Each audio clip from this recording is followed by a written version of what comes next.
नमस्कार साथियों, आज एक और ख़ास शख्सियत हमारे साथ हैं। हर बार की तरह आज हमारे साथ हैं प्रोफेसर अरुण कुमार जी। जेएनयू में 31 साल का एक्सपीरियंस है, जाने माने इकोनॉमिस्ट हैं। सर, आपका बहुत बहुत स्वागत है। धन्यवाद। नमस्ते सर, जैसा कि हम लोग अपने इंस्टीट्यूट में अलग अलग शख्सियत को बुलाते हैं, उनसे बात करते हैं। आज इकोनॉमी पे बात करेंगे आपसे, लेकिन पहले एक वीडियो आपका बहुत वायरल हो रहा है, काफ़ी लोग सुन रहे हैं, मेरे स्टूडेंट भी, कि आपने कहा कि जीडीपी के जो आंकड़े सरकार ने दिए हैं अभी इस क्वार्टर में, वो मैनिपुलेटेड हैं, ठीक नहीं है। ऐसा क्यों कह रहे हैं आप? ये तो बहुत बड़ा आरोप है।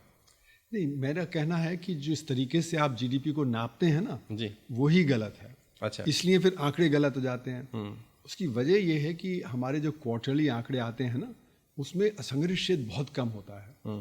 उसमें संगठित क्षेत्र के भी पूरे आंकड़े नहीं आते हैं। तो असंगठित क्षेत्र में 94% लोग काम करते हैं, उसका उत्पादन 45% है, जबकि संगठित क्षेत्र में सिर्फ 6% लोग काम करते हैं और उनका उत्पादन 55% है। तो ये जो 55% है, इसके भी पूरे आंकड़े नहीं आते हैं। तो चलिए मान लिया कि वो एक हो गया है ना, पर असंगठित क्षेत्र के तो सिवा कृषि के और कोई आंकड़े आते नहीं है। तो ये मान लिया जाता है कि जिस प्रकार से संगठित क्षेत्र चल रहा है उसी प्रकार से असंगठित क्षेत्र चल रहा है, जबकि उल्टा है, क्योंकि असंगठित क्षेत्र गिरावट पे है और संगठित क्षेत्र बढ़ रहा है, खासकर नोटबंदी के बाद से। क्योंकि नोटबंदी ने हिट किया आपके असंगठित क्षेत्र को, फिर अगले साल जीएसटी ने हिट कर दिया, फिर उसके अगले साल जो नॉन बैंकिंग फाइनेंशियल कंपनीज का क्राइसिस हुआ उसने हिट किया, और फिर पैंडेमिक आ गया। तो 4 बड़े झटके लगे, जिसकी वजह से असंगठित क्षेत्र गिरावट पे है। और उसका आपको एविडेंस मिलता है जगह जगह पे, जैसे कि आपका जो ट्रेड सेक्टर है ना, जो व्यापार, तो व्यापार दूसरा सबसे बड़ा रोजगार देने वाला है कृषि के बाद। तो उसमें अब जो हमारा ई कॉमर्स है, जो मॉल है, वो 20, 30, 40% बढ़ रहा है। तो जो नेबरहुड स्टोर है, जहाँ पे हम जो खरीदारी करते थे, वो गिरावट पे है। और ये जो ई कॉमर्स वगैरह है, ये बहुत ही ऑटोमेटेड है, मैकेनाइज्ड है, जबकि नेबरहुड स्टोर। ई कॉमर्स में भी तो लोग काम कर ही रहे हैं ना सर, ऐसा तो नहीं है? इसीलिए मैं कह रहा हूँ कि ई कॉमर्स में बहुत कम लोग काम करेंगे, क्योंकि वो मैकेनाइज्ड है। अगर आपका एक यूनिट यहाँ से वहाँ शिफ्ट करता है डिमांड का, तो यहाँ पे आपका आधा ही लोग काम करेंगे, यहाँ पे 2 लोग काम करेंगे, 2 लोग को डिस्प्लेस करके आपको आधा काम मिलेगा, है ना। तो ये कहना कि ऑर्गेनाइज सेक्टर में काम करते हैं, बिल्कुल काम करते हैं, पर सिर्फ 6% लोग काम करते हैं, और असंगठित क्षेत्र में 94% लोग काम करते हैं। तो जितना हमारी डिमांड उधर जाएगी, है ना, उतना असंगठित क्षेत्र में जो रोजगार कम होगा और वहाँ पे रोजगार बहुत कम बढ़ेगा, क्योंकि वो बहुत ही ऑटोमेटेड और मैकेनाइज्ड है। तो आप क्या कहना चाहते हैं, सरकार के पास आंकड़े ही नहीं है अनऑर्गेनाइज सेक्टर के? अनऑर्गेनाइज सेक्टर के आंकड़े आते ही नहीं, क्योंकि अनऑर्गेनाइज सेक्टर इतना बड़ा है। जैसे कि हमारा कृषि ले लीजिए, है ना। कृषि में कोई कहता है 8 करोड़, कोई कहता है 11 करोड़ किसान हैं, है ना। तो उनके आंकड़े इतने आसानी से नहीं मिलते। पर चलिए, क्रॉप कटिंग एक्सपेरिमेंट होता है, उससे आपको कुछ कृषि के बारे में कुछ आइडिया लग जाता है। लेकिन जो हमारा असंगठित क्षेत्र नॉन एग्रीकल्चर का है ना, उसके आंकड़े बिल्कुल नहीं आते, क्योंकि उसमें आप देखिए तो 6000 बड़ी इकाइयाँ हैं, 6 लाख छोटी और मध्यम इकाइयाँ हैं, और 6 करोड़ से ऊपर आपके माइक्रो सेक्टर है। तो जो आपका एमएसएमई सेक्टर है, उसका 97.5% रोजगार माइक्रो सेक्टर से आता है, जो 6 करोड़ है, जो 6 करोड़ से ऊपर है जो इकाइयाँ, और उनके आंकड़े आते नहीं हैं। स्मॉल के भी आंकड़े नहीं आते हैं, मीडियम के भी आंकड़े क्वार्टरली में नहीं आते हैं, और जो आपकी 6000 बड़ी इकाइयाँ हैं, उनमें से 300-400 के जो आंकड़े आते हैं। तो उसके आधार पे आप 7 करोड़ जो उसका जो अनुमान लगाते हैं। तो मेरा मानना है कि क्योंकि नोटबंदी के समय से उसमें गिरावट है, तो इसलिए जो गिरती अर्थव्यवस्था है असंगठित क्षेत्र की, उसको आप एक बढ़ती अर्थव्यवस्था से प्रॉक्सी कर रहे हैं, है ना। तो लेकिन शेयर मार्केट जो अभी ग्रो कर रहा है, अभी ऑल टाइम हाई पर चल रहा है, तो आप उससे भी सहमत नहीं हैं? क्योंकि देखिए, स्टॉक मार्केट में सिर्फ 1500 कंपनियां एक्टिव होती हैं, 6000 भी नहीं जो बड़ी इकाइयां वो एक्टिव होती हैं। तो 1500 को ही रिप्रेजेंट कर रहा है स्टॉक मार्केट। वो कोई ये 7 करोड़ को नहीं रिप्रेजेंट कर रहा, वो 6.5 करोड़ जो माइक्रो है उसको नहीं रिप्रेजेंट कर रहा, जो 50 लाख आपके स्मॉल और मीडियम है उनको नहीं कर रहा रिप्रेजेंट, है ना। तो इसलिए स्टॉक मार्केट तो सिर्फ संगठित क्षेत्र को रिप्रेजेंट कर रहा है। तो संगठित क्षेत्र क्योंकि बढ़ रहा है, तो स्टॉक मार्केट भी बढ़ रहा है। और संगठित क्षेत्र क्यों बढ़ रहा है? क्योंकि डिमांड असंगठित क्षेत्र से संगठित क्षेत्र में जा रही है। जैसे मैंने आपको बताया कि जो हमारा जो व्यापार का सेक्टर है, उसमें ई कॉमर्स बहुत तेजी से बढ़ रहा है, 20-30%। अब उसको हम प्रॉक्सी मान लेते हैं असंगठित क्षेत्र के लिए। तो जो गिरता हुआ सेक्टर है हमारे नेबरहुड स्टोर, वो गिर रहा है, तो हम उसको मान लेते हैं कि वो 20% बढ़ रहा है ना। उसी तरह एविडेंस आता है आपके पास प्रेशर कुकर इंडस्ट्री का, वहाँ 5 बड़ी इकाइयाँ हैं, 25 छोटी इकाइयाँ हैं। 5 बड़ी इकाइयाँ 24% बढ़ रही हैं, और छोटी इकाइयाँ गिर रही हैं, क्योंकि वो जीएसटी से कोप नहीं कर पाते। उसी तरह आपका लगेज इंडस्ट्री से जो वीआईपी है, जो सबसे बड़ी इंडस्ट्री है लगेज में, उनके चेयरमैन ने कहा कि हम खूब अच्छा कर रहे हैं क्योंकि असंगठित क्षेत्र नहीं कर पा रहा। उसी तरह जो आपके लेदर गुड सेक्टर है, वहाँ पे जो बड़ी इकाइयाँ हैं असंगठित क्षेत्र की, वो अच्छा कर रही हैं, जो असंगठित क्षेत्र की इकाइयाँ वो गिर रही हैं। तो ये एविडेंस एफएमसीजी से और बाकी सब सेक्टर से आ रहा है। तो एक गिरती हुई जो इकॉनमी जो असंगठित क्षेत्र की है, उसको आप प्रॉक्सी कर रहे हैं बढ़ती हुई इकॉनमी से, है ना। तो सरकार कह रही कि नहीं, हमारा तो एवरेज रेट ऑफ ग्रोथ 6.5-7% है पिछले सालों में जी। तो अगर असंगठित क्षेत्र 6.5-7% पे बढ़ता होता तो रोजगार खूब पैदा होता। हाँ। पर क्योंकि वो गिरावट पे है, इसलिए रोजगार पैदा नहीं हो रहा। और ये जो संगठित क्षेत्र जो बढ़ रहा है, उसमें भी रोजगार पैदा नहीं होता, क्योंकि वहां पे आपका ऑटोमेशन है, मैकेनाइजेशन। तो उदाहरण के तौर पे एक मुझे मारुति का वर्कर बता रहा था 1-1.5 साल पहले कि आज से 10 साल पहले एक कार फैक्ट्री से निकलती थी 58 सेकंड में, अब निकलती 38 सेकंड में एक कार। अच्छा। उस समय एक कार पे के ऊपर 10 रोबोट और 10 आदमी काम करते थे, अब 20 रोबोट और 5 आदमी काम करते हैं। तो उत्पादन बढ़ गया और आपका जो एम्प्लॉयमेंट कम हो गया। अब बैंकिंग देख लीजिए, बैंकिंग में पहले 1990 में या 1995 में अगर आप जाएं तो सारे काम के लिए बैंक की ब्रांच के अंदर जाना पड़ता था, आपको पैसा निकालना है, चेकबुक लेना है, वगैरह वगैरह, है ना। अब तो आज सारा मोबाइल पे हो जाता है। तो है। बैंकों का काम 1000 गुना बढ़ गया और वहां का स्टाफ आधा हो गया। तो इसलिए संगठित क्षेत्र से रोजगार नहीं मिलने वाला, वो तो असंगठित क्षेत्र से मिलेगा, और वही धराशायी हो गया। नहीं, सरकार तो ये कह रही है हम असंगठित को संगठित कर रहे हैं, तो अभी तो वो तो हो ही नहीं सकता। अब जैसे कि अगर आपके सर, अगर एग्रीकल्चर को संगठित कर दिया जाए, नहीं हो सकता, क्योंकि देखिए ना, जब हमारे जो 8 करोड़ या 11 करोड़ किसान हैं, उसमें से 85% छोटे किसान हैं जो 5 एकड़ से कम जमीन जोतते हैं ना। तो वो जो 5 एकड़ से कम जोतते हैं, उसमें आधा एकड़, 1 एकड़, 2 एकड़ वाले बहुत सारे किसान हैं, है ना। तो वो कैसे संगठित होंगे? वो तो सिर्फ आप ये कि वो अपना जमीन बेच दें, वो लेबरर टर्न हो जाएंगे और वो जमीन कोई बड़ा खरीद लेगा। अच्छा। तो आप उसको किल कर सकते हैं, छोटे को, आप उसको संगठित नहीं कर सकते। उसी तरह जो 6.5 करोड़ जो माइक्रो सेक्टर की इकाइयां हैं, उसमें एवरेज रोजगार होता है 1.7 का। तो वो तो क्या तो मार्केटिंग करेगा, क्या फाइनेंस करेगा, क्या टेक्नोलॉजी डेवलपमेंट करेगा, वो संगठित हो ही नहीं सकता। उसको भी आप किल कर सकते हैं, है ना। वो संगठित नहीं होगा, या तो खत्म हो जाएगा या बस खत्म ही हो सकता है वो। अच्छा। अगर आपकी नीतियां गलत हैं और आप ऑर्गेनाइज नहीं हो सकता, आप ये मानते हैं? वो ऑर्गेनाइज हो ही नहीं सकता, क्योंकि ऑर्गेनाइज का मतलब है कि उसको जब बैंकिंग में और जब टेक्नोलॉजी डेवलपमेंट में और फाइनेंस में और जो ये मार्केटिंग में होना पड़ेगा। जो 1.7 व्यक्ति जो काम कर रहे हैं, उसमें वो कहाँ मार्केटिंग कर पाएंगे, वो कहाँ जो टेक्नोलॉजी डेवलपमेंट कर पाएंगे। तो इसलिए असंगठित को आप संगठित नहीं कर सकते, आप उसको किल कर सकते हैं, और यही हो रहा है जो सरकार की नीतियां हैं। तो आप ये कहना चाह रहे हैं कि असंगठित किल हो रहा है, इसलिए संगठित बढ़ रहा है? हाँ, वो असंगठित की डिमांड संगठित में जा रही है। अच्छा, उधर की डिमांड, हाँ, सप्लाई। उधर डिमांड, क्योंकि देखिए जीएसटी जब लगा तो जीएसटी का क्या मतलब है? जीएसटी लगता है संगठित क्षेत्र पे, असंगठित क्षेत्र उससे बाहर है, क्योंकि अगर आपका 50 लाख से कम टर्नओवर है तो आप आते नहीं जीएसटी में।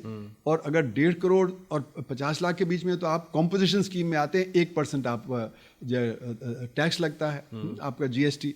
लेकिन आपको इनपुट क्रेडिट नहीं मिलता।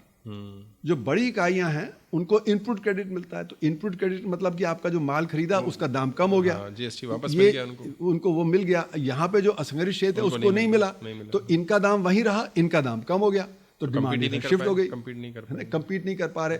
इसीलिए जो प्रेशर कुकर इंडस्ट्री के चेयरमैन जगन्नाथन जी ने कहा कि हम 5 तो 24% बढ़ रहे हैं और ये कोप नहीं कर पा रहे, तो इसमें गिरावट है, उसकी डिमांड वहां चली गई, शिफ्ट हो रही है ना। तो इसलिए हमारा संगठित क्षेत्र क्यों बढ़ रहा है? क्योंकि असंगठित क्षेत्र की डिमांड वहां जा रही है। तो मैंने कुछ ऐसा नहीं है कि उनकी टेक्नोलॉजी या उसकी वजह से बढ़ रहा है, क्योंकि नीचे की डिमांड, टेक्नोलॉजी भी है ना, वो मतलब, पर मैं कह रहा हूँ कि अगर टेक्नोलॉजी आज वही है तो असंगठित क्षेत्र संगठित क्षेत्र दोनों हैं, है ना। तो असंगठित क्षेत्र की जब प्राइस वहीं रहेगा, इसका प्राइस कम हो जाएगा, तो डिमांड उधर शिफ्ट हो जाएगी। उसी पर वो तो और भी टेक्नोलॉजी बदलती जाती है, फिर और भी उसका असर होता है। पर मैं कह रहा हूँ अभी हम टेक्नोलॉजी को छोड़ दें तो भी वो डिमांड उधर शिफ्ट हो जाएगी, प्राइसिंग की वजह से। प्राइस जो है आपका ना, और फिर क्या है कि जो कॉम्पोजिशन स्कीम में है या आप जो असंगठित क्षेत्र में हैं, तो फिर आपको जो वो रिवर्स चार्ज लगता है, यानी कि जो टैक्स इन्होंने नहीं दिया वो आपको टैक्स देना पड़ेगा, है ना। तो आपका वर्किंग कैपिटल रिक्वायरमेंट बढ़ गया, है ना। तो क्यों आप खरीदेंगे? तो मेरे एक मित्र हैं, वो मतलब कुछ काम करते थे एक ऑफिस में, तो वहाँ बेसमेंट में एक फोटोकॉपिंग वाला बंदा था। अब वो उसके पास जीएसटी नहीं है, तो उन्होंने फिर एक बड़े बंदे के पास भेजना शुरू कर दिया अपना काम, है ना, क्योंकि वहाँ जो जीएसटी मिलता है, यहाँ जीएसटी नहीं मिलता है है ना। तो इस तरह की खबरें आ रही हैं सब जगह से कि एक तो कॉम्प्लिकेटेड जीएसटी, तो अगर आप रजिस्टर भी कर लेंगे तो आपके लिए बहुत कॉम्प्लिकेशन, आपका कॉस्ट बढ़ जाएगा, है ना। दोनों तरफ से आप मारे जाएंगे। यानी छोटी इंडस्ट्री वो कॉप अप नहीं कर छोटी जो इकाइयां हैं, है ना, वो कोप नहीं कर पा रही हैं जीएसटी से, है ना। ये तो आपको चार्टर्ड अकाउंटेंट वगैरह भी बताएंगे कि कितने हैं, है ना, और फिर कितने केसेस हो रहे हैं। जीएसटी तो बड़ा बेढब निकला, उससे कॉम्प्लेक्सिटी बहुत बढ़ गई, मतलब सैकड़ों केसेस हो रहे हैं, फेक कंपनियां बना रहे हैं लोग इनपुट क्रेडिट क्लेम करने के लिए, तो ब्लैक इनकम जनरेशन भी उससे बढ़ गया। फिर ई वे बिल जो जीएसटी में आया, तो ई वे बिल में पुलिस वाले रोक लेते हैं, है ना, फिर वो पैसे देने पड़ते हैं वगैरह वगैरह। एक चीज़ और है जो अभी आपने बेरोजगारी की बात की, आपके हिसाब से कैसे इसका समाधान कैसे निकलेगा? बेरोजगारी की समस्या का कोई हल है भी या नहीं? देखिए, क्योंकि सरकार तो अपनी तरफ से नौकरी सबको नहीं दे सकती है, तो हम भी मानते हैं। नहीं, तो सरकार तो अभी सिर्फ 18 मिलियन दे रही है ना, 600 मिलियन, मतलब 3% लोग काम कर रहे हैं ना जी। तो वो आप 4% कर लेंगे, 5% कर लेंगे, क्योंकि हमारी सरकार एक्चुअली बहुत छोटी है कंपेयर्ड। अगर 1 लाख लोगों के बीच में देखिए कितने पुलिस, कितने आपके जजेस, कितने जो इनकम टैक्स वाले, कितने जो ये हैं, बहुत कम है। मतलब अमेरिका में, चीन में इनसे 2 गुना, 3 गुना, 4 गुना ज़्यादा लोग काम करते हैं प्रति लाख, है ना। तो इसलिए मेरा मानना है कि वो नहीं है, पर हमारे अर्थव्यवस्था में हमें समझना पड़ेगा बेरोजगारी है क्या है, बताइए। है ना, तो बेरोजगारी एक्चुअली 4 तरह की होती है।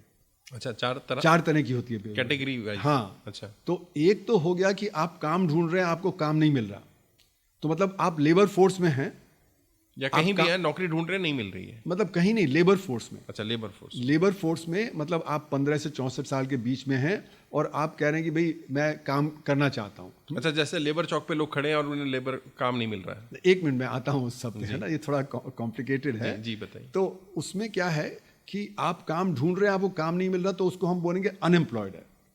ठीक है ना? हाँ। दूसरा हो गया कि आप बाजार में खड़े हैं 12 घंटे, 14 घंटे, सिर पे बोझा ढोने के लिए, ठेला चलाने के लिए, ऑटो चलाने के लिए, रिक्शा चलाने के लिए, और आपको काम मिल रहा है 2-3 घंटे, तो आप अंडर एम्प्लॉयड हैं। और इनकी संख्या बहुत है। अच्छा, मतलब वो 6 घंटे उसके वेस्ट हो गए, 8 घंटे वेस्ट हो गए, 2 घंटे काम मिला उसको। हाँ, काम उसको तो अंडर एम्प्लॉयड है, क्योंकि उसको चाहे कि उसको तनख्वाह उस समय, मतलब एक टेम्पो वाले को चाहे पैसे ज़्यादा मिले, पर दिन में अगर एक ही काम मिलेगा तो ओवरऑल उसकी आमदनी बहुत नहीं हो सकती। अगर ज़्यादा काम मिलेगा तो ज़्यादा काम मिलेगा तो ज़्यादा, तो अंडर एम्प्लॉयड। ठीक है। तीसरा है डिस्गाइज्ड अनएम्प्लॉयड।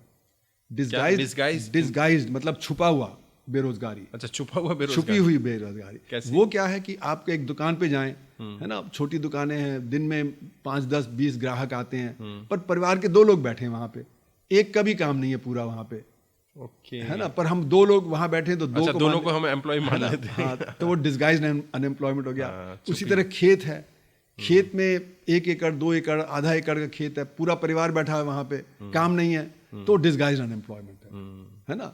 और चौथा है कि जिन्होंने काम ढूंढना बंद कर दिया।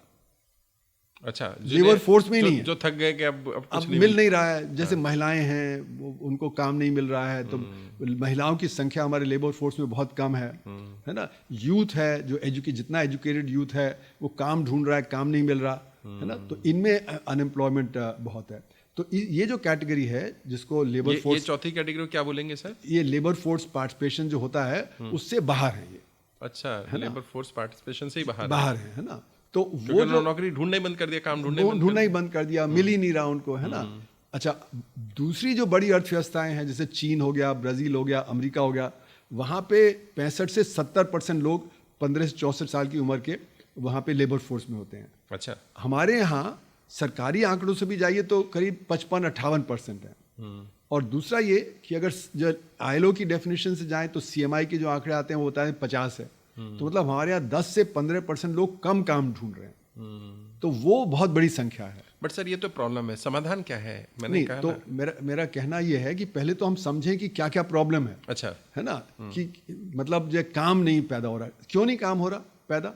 क्योंकि सरकार की एक तो नीतियां गलत हैं, वो कैपिटल इंटेंसिव सेक्टर को प्रमोट कर रहा है, ऑर्गेनाइज सेक्टर को प्रमोट कर रहा है, ना कि अनऑर्गेनाइज सेक्टर को प्रमोट कर रहा है। तो यानी फॉर्मल और इनफॉर्मल की आप बात कर रहे हैं कि जो फॉर्मल सेक्टर है और इनफॉर्मल सेक्टर, थोड़ा फर्क है फॉर्मल, इनफॉर्मल और ऑर्गेनाइज अनऑर्गेनाइज में। ऑर्गेनाइज अनऑर्गेनाइज का मतलब कि जो लेबर यूनियन के फॉर्म में ऑर्गेनाइज है, अनऑर्गेनाइज्ड है, जो अपने लिए बार्गेन कर सकता है ना। और फॉर्मल इनफॉर्मल मतलब जो सरकार में रजिस्टर्ड है, तो हमारे फॉर्मल सेक्टर में भी अनऑर्गेनाइज वर्कर है, बहुत सारा कॉन्ट्रैक्ट लेबर है। जैसे कि मारुति को ही ले लीजिए, तो उसमें अब आधे से ज्यादा तो कॉन्ट्रैक्ट लेबर है। तो लेबर कॉन्ट्रैक्टर लेके आता है अनऑर्गेनाइज सेक्टर वर्कर को, वहां पे लगा देता है, पर वो मतलब फॉर्मल नहीं हो गया, वो अनऑर्गेनाइज्ड ही है। उसको तनख्वाह भी कम मिलेगी, उसको जो है सोशल सिक्योरिटी भी कम मिलेगी, वगैरह वगैरह। भले वो मारुति के लिए काम भले ही वो जो ऑर्गेनाइज सेक्टर मारुति में काम कर रहा है या कोई और बड़ी इकाई में काम कर रहा है ना। तो इसलिए मैं ये कैटेगरी अनऑर्गेनाइज्ड ऑर्गेनाइज्ड बोलता हूँ। तो क्योंकि अनऑर्गेनाइज सेक्टर में ही एक काम हो सकता है, तो जैसे कृषि है, 46% लोग कृषि में काम करते हैं, है ना। तो उसको कृषि को हम बढ़ावा देंगे तो फिर कृषि में आमदनी ज़्यादा होगी, तो उससे फिर रोजगार वहाँ ज़्यादा पैदा होगा। और फिर हम माइक्रो सेक्टर, जो मैंने बताया कि 6.5 करोड़ करीब यूनिट्स हैं, जो करीब 11.5 करोड़ लोगों को एम्प्लॉय करते हैं, और एमएसएमई का 97.5% रोजगार उनके पास है, उसको बढ़ावा दें। हम उसी को काट रहे हैं अभी। हाँ, क्योंकि हमें तो अगर वहाँ पे अगर उसको बढ़ावा दें और 1.7 से 3.4 हो जाएं, तो 11.5 करोड़ अतिरिक्त काम निकल आएंगे। तो हमें वहाँ पे जो बढ़ावा देना चाहिए, हम उल्टा कर रहे हैं कि उसको जो कर रहे हैं। तो हमें देखना है कि क्या समस्या है। जो हमारा कृषि है उसमें आमदनी क्यों है? क्योंकि जो मिनिमम सपोर्ट प्राइस नहीं मिलता, आमदनी कम है, इसलिए है ना, आमदनी कम है ना। तो मिनिमम सपोर्ट प्राइस मिलेगा तो ये लोग की डिमांड बढ़ेगी। अच्छा, वहाँ पे जो वर्कर है उसको बहुत कम वेज मिलता है, उसकी वेज अगर लिविंग वेज हो जाए तो वो फूड की डिमांड बढ़ जाएगी, तो कृषि की डिमांड बढ़ जाएगी, तो कृषि में और उत्पादन होगा। और माइक्रो सेक्टर की डिमांड बढ़ जाएगी तो माइक्रो सेक्टर बढ़ेगा, है ना। उसी तरह माइक्रो सेक्टर को सपोर्ट करने के लिए हम क्या करें कि हम उनको जो सपोर्ट दें, एक तो क्रेडिट में, और दूसरा मार्केटिंग में, और तीसरा टेक्नोलॉजी में। यही चाइना ने किया था 1980s में, जब उनकी जब माइक्रो सेक्टर वगैरह खूब तेजी से, विलेज इंडस्ट्री वगैरह बोलते थे उसको, वो खूब तेजी से बढ़ा और उसी से उन्होंने इंडस्ट्रियलाइजेशन किया, और आज वो कहाँ से कहाँ पहुँच गए। तो हम जो है, हमें माइक्रो सेक्टर को बढ़ावा देना चाहिए। तो जैसे कि मेरा बार बार कहना है कि हमको उनके कोऑपरेटिव बना देने चाहिए। जैसे खुर्जा है, वहाँ पे पॉटरी है, भदोई है, वहाँ पे कारपेट है, अलीगढ़ है, वहाँ पे ब्रास है ना, मुरादाबाद में ब्रास है। तो वहाँ पे जो माइक्रो यूनिट्स है उनका एक कोऑपरेटिव बना दिया जाए। अच्छा, कोऑपरेटिव के तौर पे फिर वो क्रेडिट भी ले पाएंगे और वो फिर जो मार्केटिंग भी कर पाएंगे। और टेक्नोलॉजी के लिए सरकार को मदद करनी पड़ेगी कि उनकी टेक्नोलॉजी अपग्रेड होती रहे। तो हम इसको जब बढ़ावा देंगे तब जाके हमारा रोजगार भी पैदा होगा, और ये एक सेल्फ फुलफिलिंग साइकिल होगी। क्योंकि जब गरीब के हाथ में ज़्यादा आमदनी आएगी तो उस पूरा खर्च कर देता है। एक अगर आप जो गरीब आदमी के हाथ में 100 रुपये देंगे तो अपने लिए हो सकता है चप्पल खरीद ले, पत्नी के लिए कोई ब्लाउज खरीद ले, बच्चे के लिए स्कूल की टेक्स्ट बुक खरीद ले, या स्कूल बैग, और किचन के लिए कटोरी। अगर आप वेल ऑफ को दे देंगे तो उसमें से 5 रुपये खर्च करेगा, 95 रुपये नहीं खर्च करेगा, क्योंकि तो अपनी पूरी जो डिमांड पूरी कर रहा है। तो इसलिए हमारी जो नीतियां हैं वो हमें इधर की तरफ ले जा रहे हैं, जो ऊपर वाली इनकम वाले हैं, और जो नीचे वाली इनकम वाले हैं उनका शेयर घट रहा है, इसीलिए गैर बराबरी बढ़ रही है। तो जितनी गैर बराबरी बढ़ेगी उतनी इस डिमांड की समस्या आ जाएगी। लेकिन सरकार कर तो रही है, किसानों को भी 500 रुपये देती है, अभी 10,000 रुपये बिहार में दिए गए हैं सेल्फ एम्प्लॉयमेंट के नाम पर, और कह रहे हैं 2 लाख दिए जाएंगे। तो सरकार बहुत पैसा बांट रही है। नहीं, तो वो तो अभी के लिए बांट दिया ना, पर काम तो उससे नहीं पैदा हुआ। नहीं, सरकार तो कह रही है ना, अभी कल अगर रोजगार करेंगे तो 2 लाख रुपए देंगे उनको। नहीं, पर ऐसा है ना कि आप अगर किसी के हाथ में 10,000 आपने बिहार में दिया, तो पहले तो उनका खुद ही का कर्जा होगा, उसको चुकता करेंगे, है ना। सही बात है। तो वो कर्ज जो है उसको चुकता करेंगे, या जो ऑलरेडी काम कर रहा है वो उसको 10,000 वर्किंग कैपिटल के तौर पे मिल जाएगा। पर लेकिन बहुत सारे ऐसे परिवार हैं जिनकी बहुत ज़रूरतें हैं, वो उनको पूरा करेंगे, वो ख़त्म हो जाएगा, फिर वो रोज़गार नहीं पैदा होगा। तो इसकी जगह अगर वो रोज़गार में पैसा डाला होता तो ज़्यादा काम आता, है ना। तो आप ये मानते हैं जो फ्री में दिया जा रहा है पैसा या योजनाएं, वो सब ठीक नहीं है? हाँ, उससे एक्चुअली आपका जो बजट है उसको ना, तो वेलफेयर स्कीम कहा जाता है कि वेलफेयर एक चीज़ है कि आपको शिक्षा, स्वास्थ्य, ऐसी चीज़ों पे देना है, पीने का पानी, खाना, है ना। और ये सब जो दिया जा रहा है इससे वो तो नहीं उपलब्ध होगा, क्योंकि वो तो जब परिवार कहाँ खर्च करेगा। तो आपकी नज़रों में क्या है ये पैसा? ये तो मैंने कहा ये मास ब्राइब है ना। अच्छा, ब्राइबरी है कि भाई आप जब हम पैसा दे रहे हैं आप हमें वोट दे दीजिए, है ना। तो एक मास स्केल पे ब्राइबरी हो रही है आज देश में, जिसकी वजह से आपका बजट गड़बड़ा जाता है। क्योंकि ये पैसा अब जैसे कि वहाँ पे खबर आ रही है कि बिहार में कि वर्ल्ड बैंक का लोन था उसको डाइवर्ट करके किया, तो इसका मतलब है कि वर्ल्ड बैंक आगे से फिर आपको लोन नहीं देगा, क्या आप अपने, है ना। क्योंकि आप अगर इस तरह से प्रोमिसेस नहीं फुलफिल करते और उसमें सेंट्रल गवर्नमेंट की गारंटी होगी तो सेंट्रल गवर्नमेंट को पे करना पड़ेगा। पर अगर वो स्टेट के बजट से निकलेगा तो फिर आपको शिक्षा, स्वास्थ्य वगैरह पे कटौती करनी पड़ेगी, क्योंकि इससे डेफिसिट बढ़ जाएगा। तो जो आप एक हाथ से दे रहे हैं वो दूसरे हाथ से कम कर देंगे, है ना। तो इसलिए ये सारी स्कीम्स की जगह हमको रोजगार पैदा करने वाली स्कीम से करनी चाहिए। जैसे शिक्षा में हम बढ़ाएं, शिक्षा में हमें पता है कि असर की रिपोर्ट आती है 2005 से, वो दिखा रही है कि आधे बच्चे गांव के स्कूलों में 5वीं जमात में दूसरी जमात की पढ़ाई लिखाई गणित नहीं कर पाते और फिर ड्रॉप आउट कर जाएंगे, है ना। ये अभी 2024 की जो असर की report I, annual status of education report उसका है, तो उसको हिंदी में असर बोलते हैं। तो उसमें दिखाया कि 14 से 18 साल के 40% बच्चे दूसरी जमात की पढ़ाई लिखाई गणित नहीं कर सकते। तो यानी कि उनको कोई मॉडर्न डे जॉब नहीं मिलेगा, है ना, तो वो गरीब के गरीब ही रहेंगे। लेकिन सर समस्या क्या है, सरकार के पास उतना पैसा ही नहीं है। सरकार का तो आपको ही पता है, बजट डेफिसिट है, आप तो इकोनॉमी हम सबसे अच्छी तरह जानते हैं। सरकार के पास पैसा कहाँ से आएगा शिक्षा पर खर्च करने के लिए, स्वास्थ्य पर या बाकी चीज़ों? ये तो देखिए किस चीज़ पे कितना खर्च करना है वो प्रायोरिटी पे निर्भर करता है। आपके पास प्रायोरिटी है कि आप कैपिटल इंटेंसिव सेक्टर पे खर्च कर रहे हैं, है ना, आप बड़े हाईवेज, फ्रेट कॉरिडोर, आप आईटी, आप पावर सेक्टर पे, है ना, बुलेट ट्रेन, है ना, इस पे खर्च कर रहे हैं क्योंकि वो आपको लगता है कि शान शौकत दिखेगी, कि उससे हमें दिखेगा कि हम विश्व गुरु हो गए वगैरह वगैरह, है ना। पर लेकिन आपको वो पैसा कहाँ खर्च करना चाहिए, क्योंकि वहाँ तो रोजगार पैदा नहीं होगा। पहले सड़क बनती थी तो सैकड़ों लोग काम करते थे, आज बड़े बड़े बुलडोजर, ट्रैक्टर्स, क्रेन की वजह से 10 लोग काम करते दिखते हैं, तो वो लेबर इंटेंसिव नहीं है। फ्रेट कॉरिडोर आपने बना दिया, वो भी बहुत मैकेनाइज्ड है ना। आपने जो आईटी सेक्टर में किया वो भी जो बहुत मैकेनाइज्ड ऑटोमेटेड है। आपका पावर सेक्टर भी बहुत कम रोजगार पैदा करता है। तो आपको जो ये प्रायोरिटाइज करना है, तो प्रायोरिटी अगर आपकी शिक्षा और स्वास्थ्य होगा तो उससे फिर प्रोडक्टिविटी बढ़ेगी लेबर की। तो अमर्त्य सेन ने एक आर्टिकल लिखा था बहुत पहले, 86-87 में, मुझे ध्यान नहीं है कब, तो उन्होंने कहा कि देखो 1947 में जब भारत आज़ाद हुआ तो उसी समय चीन, साउथ कोरिया, मलेशिया, इंडोनेशिया, ये सब भी आज़ाद हुए, बिल्कुल। और उनकी भी स्थिति बिल्कुल ऐसी थी हमारी जैसी, गरीबी, शिक्षा का अभाव, स्वास्थ्य का अभाव, है ना, डेथ रेट हाई होना।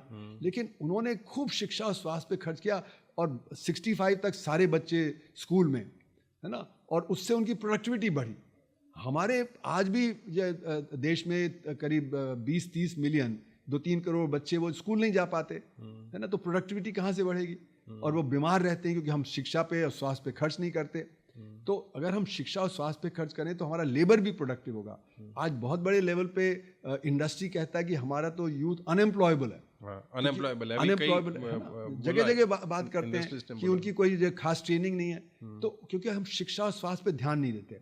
उसकी वजह क्या है कि हमारा समाज अभी भी बहुत ही फ्यूडल है ना। मुझे फ्यूडल मतलब कि जैसे कि उदाहरण के तौर पे आपको बताऊं कि सूटेबल बॉय जो है विक्रम सेठ की, वो बताता है कि जो कांग्रेस की या जो पॉलिटिकल पार्टीज थे, ज़्यादातर जो नेता हैं वो लैंडलॉर्ड क्लास से आ रहे थे।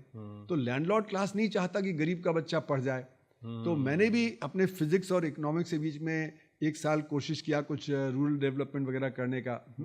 तो जो वहाँ का लैंडलॉर्ड था वो हमें बोलता था आप इन बच्चों को पढ़ा दोगे तो मेरे गड़रिये का काम कौन करेगा।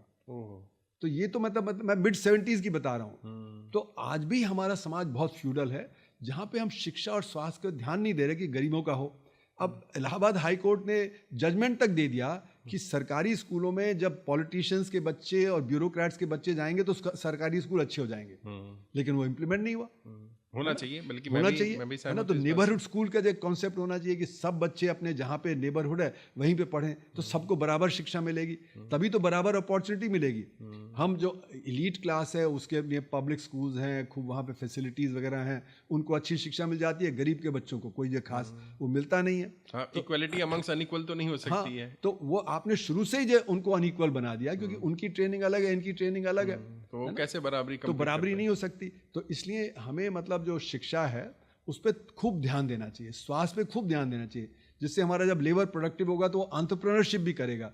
जिसकी समझ नहीं होगी वो कहाँ से एंटरप्रेन्योरशिप करेगा, है ना। तो इसलिए हमें रोजगार बढ़ाने के लिए शिक्षा है, स्वास्थ्य है, रूरल एम्प्लॉयमेंट गारंटी स्कीम है, उसी की तरह की एक अर्बन एम्प्लॉयमेंट गारंटी स्कीम होनी चाहिए, है ना। और हमारे जो एग्रीकल्चर डेवलपमेंट और रूरल डेवलपमेंट पे होना चाहिए, जिससे कि वहाँ पे तेज़ी आए एग्रीकल्चर में, रूरल में।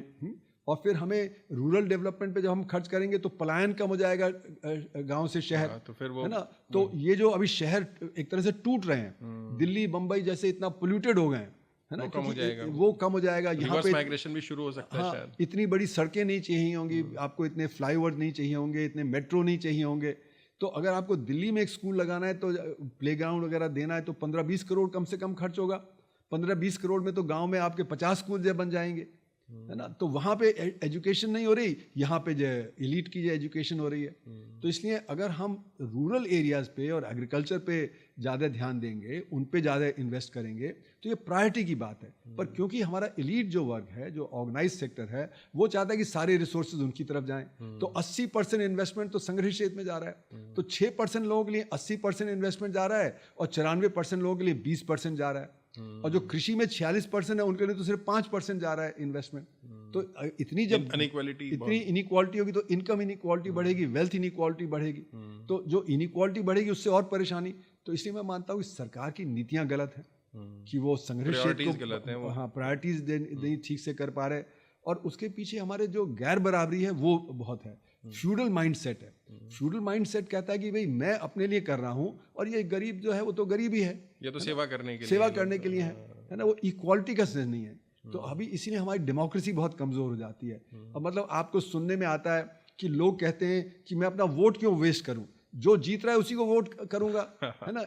इससे बड़ी मतलब डेमोक्रेसी की क्या हो सकता है ना, कि वो जो आप जिसके लिए वोट कर रहे हैं क्योंकि वो जीत रहा है, वो आपके लिए बिल्कुल गलत व्यक्ति हो सकता है। लेकिन आप कह रहे हैं नहीं मैं अपना वोट नहीं वेस्ट करूंगा, मैं उसके लिए वोट करूंगा। उससे क्या फर्क पड़ता है वेस्ट होना या नहीं, उससे तो उल्टा है, क्योंकि आप गलत लोगों को जो इलेक्ट कर रहे हैं, जो आपको रिप्रेजेंट नहीं करेंगे। आप ये नहीं देख रहे कि कौन मुझे रिप्रेजेंट करेगा, आप करेंगे जो जीत रहा है उसको मैं वोट कर दूंगा। किस आधार पर जीत रहा है? वो करप्शन के, ब्लैक इनकम जनरेशन के, सारे गलत काम करके इतना क्रिमिनलाइजेशन हो गया है समाज में, और जो हमारे बिजनेस है उसमें क्रिमिनलाइजेशन हो गया है, हमारी जो पॉलिटिक्स में क्रिमिनलाइजेशन हो गया है। क्योंकि काले धन की अर्थव्यवस्था चलती है एक तिगड़ी की वजह से। ये तिगड़ी है करप्ट बिजनेसमैन, करप्ट पॉलिटिशियन और करप्ट एग्जीक्यूटिव। जब ये तिगड़ी होती है तभी ब्लैक इनकम जनरेशन होती है। अगर बिजनेसमैन ब्राइब नहीं करने को तैयार है तो तिगड़ी टूट जाएगी। अगर पॉलिटिशियन गलत नीतियां नहीं अपनाने को तैयार है तो ये तिगड़ी टूट जाएगी। अगर एग्जीक्यूटिव इंप्लीमेंट नहीं गलत नीतियां करेगा तो तिगड़ी टूट जाएगी। तो जब तक तिगड़ी नहीं होगी तब तक काले धन की अर्थव्यवस्था नहीं होती। आपने तो इस पर किताब लिखी है, ब्लैक इकोनॉमी पर पूरा। तो ये तिगड़ी की वजह से क्रिमिनलाइजेशन समाज में बढ़ गया है, इलीगैलिटी बढ़ गई है, और हम सब वो इलीगैलिटी एक्सेप्ट कर लेते हैं। पहले रेजिस्टेंस होता था कि नहीं समाज में सही होना चाहिए। अब जब समाज में इतनी गड़बड़ी है तो फिर सब जो हथियार डाल देते हैं, हाथ छोड़ देते हैं, है ना। तो उससे और ज़्यादा क्रिमिनलाइजेशन बढ़ता है, उससे ब्लैक इनकम जनरेशन और बढ़ती है। और मैंने अपने रिसर्च में दिखाया कि काले धन की अर्थव्यवस्था से आपके समाज में जो प्रोडक्टिविटी होनी चाहिए वो नहीं होती है। तो उसको मैं बोलता हूँ digging holes and filling holes, मतलब गड्ढा खोदिए और गड्ढा भरिए। तो उससे क्या प्रोडक्टिविटी? तो आपने दिन में एक व्यक्ति को लगा दिया गड्ढा खोदने को और रात में भरने को, तो अगले दिन सुबह 2 इनकम हो गई लेकिन 0 आउटपुट। मैं कहता हूँ एक्टिविटी विदाउट प्रोडक्टिविटी। तो उदाहरण मैं अक्सर देता हूँ कि आपने सड़क बनाई, उसमें आपने कोल टार और एग्रीगेट कम डाला, बारिश आई वो बह गई, तो आपकी जो रोड स्पॉट होल्ड है तो आपके एक्सल टूट जाएंगे, पेट्रोल का कंजम्पशन बढ़ जाएगा, डीजल का कंजम्पशन बढ़ जाएगा। तो जो आपको इन्वेस्टमेंट से प्रोडक्टिविटी मिलनी थी वो नहीं मिलेगी। सरकार में आप जाइए तो खूब चहल पहल है लेकिन काम नहीं हो रहा जब तक कि आप जो है वो पे नहीं करें। जुडिशरी में जाइए तो वहाँ पे भी कितने केसेस आ रहे हैं सामने करप्शन के, है ना। मतलब कि जस्टिस नहीं मिलेगा। अब जस्टिस नहीं मिलेगा तो फिर जो एक सेंस ऑफ इनजस्टिस हो जाता है। फिर लोग क्या करते हैं कि फिर जो ये माफिया के पास जाते हैं अपना काम वाम कराने के लिए। जस्टिस वहाँ मिलेगा, यहाँ नहीं मिलेगा, तो उससे आपका समाज टूटता है। तो सर एक चीज़ और है, मैं व्यक्तिगत रूप से मानता हूँ कि जो इनकम टैक्स है, जो सुब्रमण्यम स्वामी जी ने भी कहा, कई इकोनॉमिस्ट भी बोलते हैं कि इनकम टैक्स को अबॉलिश कर दिया जाए तो इकोनॉमी फ्लोरिश कर सकती है। आपका इस पर क्या कहना है एज ए इकोनॉमिस्ट? देखिए, इनकम टैक्स जो होता है वो एक डायरेक्ट टैक्स है ना जी, और वो एक प्रोग्रेसिव टैक्स होता है। अगर वहाँ से आप नहीं लेंगे और आप इनडायरेक्ट टैक्स से लेंगे वो तो रिग्रेसिव है। वो तो हर गरीब आदमी के, वो चप्पल खरीदेगा तो लगेगा, वो अपना कोई जो कटोरी खरीदेगा तो उस पर टैक्स लगेगा, है ना, जबकि वो टैक्सेबल लिमिट में नहीं आता है ना। तो हमें तो प्रोग्रेसिव टैक्स करना चाहिए ना, जिससे कि जिसकी कैपेसिटी है पे करने की वो पे करे, है ना। तो इसको बोलते हैं एबिलिटी टू पे, आर्ग्यूमेंट फॉर टैक्सेशन, है ना। तो जो जितना अमीर है उसको उतना ज़्यादा टैक्स देना चाहिए, है ना। हम अभी वो नहीं कर रहे, तो हमारा जो डायरेक्ट टैक्स कलेक्शन है अर्थव्यवस्था में वो 6.5% है जीडीपी का, और इनडायरेक्ट टैक्स वो 11.5% है। तो हम आप कहते हैं कि उल्टा होना चाहिए। हमको जो है अगर काले धन की अर्थव्यवस्था को टैकल कर लें और जो ये सारे जितने एग्जेम्पशंस और ये सब दिए जाते हैं अमीरों को, तो वो सब खत्म कर दें, तो हमारा जो डायरेक्ट टैक्स जीडीपी रेशियो वो आसानी से 17-18% पहुंच जाएगा। और फिर हम इनडायरेक्ट टैक्स कम कर उसको सकते हैं, खत्म कर है ना? सकते हैं या नहीं, कम खत्म कर दें, उसको कम कर दें, लग्जरी आइटम पे सिर्फ लगा दें, 5% लास्ट पॉइंट कर पे दें, लगा 5% दें, कर तो आप वो मतलब 11.5 का 5% आ जाएगा जो लग्जरी आइटम से लगेगा। तो जो आम आदमी है उसके जो इन्फ्लेशन है वो कम हो जाएगा उससे, चीजें सस्ती हो जाएंगी। चीज़ें सस्ती हो जाएंगी। तो इसलिए हमको डायरेक्ट टैक्स की तरफ जाना चाहिए, ना कि इनडायरेक्ट टैक्स की तरफ जाना चाहिए। पर लेकिन अमीरों का यही होता है, अमीर कहते हैं नहीं इनकम टैक्स खत्म कर दो क्योंकि उन्हीं को सबसे ज्यादा फायदा उससे होगा। अच्छा है ना? तो जो जितना अमीर होता है वो उतना ही कहता है। अब जैसे कि अमेरिका में बाइडेन साहब ने कहा आज से 3 साल पहले कि ये बिलियनर लोग टैक्स नहीं दे रहे, ये इतना कम टैक्स दे रहे हैं कि टीचर के टैक्स से कम टैक्स दे रहे हैं। हाँ, बोला है ना? और जो फायर फाइटर उससे कम दे रहे हैं। तो कहते हैं ये जस्टिस नहीं है ना? नहीं, बट आप क्या और जो मतलब जैसे वॉरेन बुफे है उसने कहा कि मैं जितना टैक्स का परसेंटेज देता हूं उससे ज्यादा तो मेरी सेक्रेटरी देती है, मेरी आमदनी तो $4-5 बिलियन है, उसकी आमदनी तो $1 लाख है, तो $1 लाख वाला ज्यादा टैक्स रेट पे कर रहा है बनस्पत जिसकी 4-5 रिबेट्स मिल रही हैं, बहुत सारे कंसेशन ले लेते हैं, ये सब चीजों में कंसेशन ले लेते हैं, खर्चे पर भी खर्चे तो हैं ही। हाँ। लेकिन और भी तरह तरह के इन्वेस्टमेंट पे और इस पे और उस पे उनको जो कंसेशन मिल जाते हैं। तो जानबूझ के किया जाता है कि जो जितने डिडक्शंस कंसेशंस ये सब हैं वो कर दो। तो इसीलिए वेल्थ टैक्स जो हमारा होता है, वेल्थ टैक्स बेकार हो जाता है क्योंकि आप सारी जो उनकी वेल्थ होती है उस पर आप कंसेशन देते चले जाते हैं। तो इसलिए वेल्थ टैक्सेशन खत्म कर दिया, एस्टेट ड्यूटी खत्म कर दिया। जबकि अगर उसको आप जो टैक्स लेंगे तो फिर आपका इनकम टैक्स कलेक्शन भी बढ़ जाएगा क्योंकि जो बेनामी प्रॉपर्टी है उसको भी टैक्स देना पड़ेगा। नहीं, कैसे वेल्थ टैक्स में बेनामी तो पता ही नहीं चल पाएगी। नहीं, तो जो भी जिसका घर है ना, एक सर्टेन उसको बोलते हैं साइट एंड सर्विसेज वैल्यूएशन, उसके हिसाब से चाहे आपके कुत्ते के नाम है, बिल्ली के नाम है, ड्राइवर के नाम जिसके ना उसको टैक्स देना पड़ेगा, है ना? तो जिसका होगा वही देगा पैसे, वही देगा फिर अल्टीमेटली, है ना? तो इसलिए उससे फिर आपका ब्लैक इनकम जनरेशन कम होगा, इनकम टैक्स कलेक्शन बढ़ जाएगा। तो इसलिए wealth tax, estate duty, gift tax ये सब लगाना बहुत जरूरी है समाज में। तो वेल्थ टैक्स कैसे कैलकुलेट किया जाएगा? कोई तो तरीका होगा ना कि मेरे पास कितनी वेल्थ है, वो कैसे सरकार को पता नहीं, देखिए उसमें बड़ा सीधा सीधा है। आपकी फाइनेंशियल वेल्थ है, बैंक में है, स्टॉक मार्केट में है, इसमें उसमें है, वो तो आप डिक्लेयर करते ही हैं, है ना? अभी तो उसमें एग्जेम्पशंस हैं सब में, है ना? फिर आपका जैसे रियल एस्टेट है, घर है, लैंड है, प्रॉपर्टी है ना? तो सबके ऊपर टैक्स लगना चाहिए। अच्छा, जो अमीर है उनके ऊपर ज्यादा टैक्स लगे और आम जनता पर टैक्स ना लगे। क्योंकि ये एबिलिटी टू पे, मतलब किसकी कितनी क्षमता है टैक्स पे करने की, उसके हिसाब से टैक्स लगना चाहिए ना।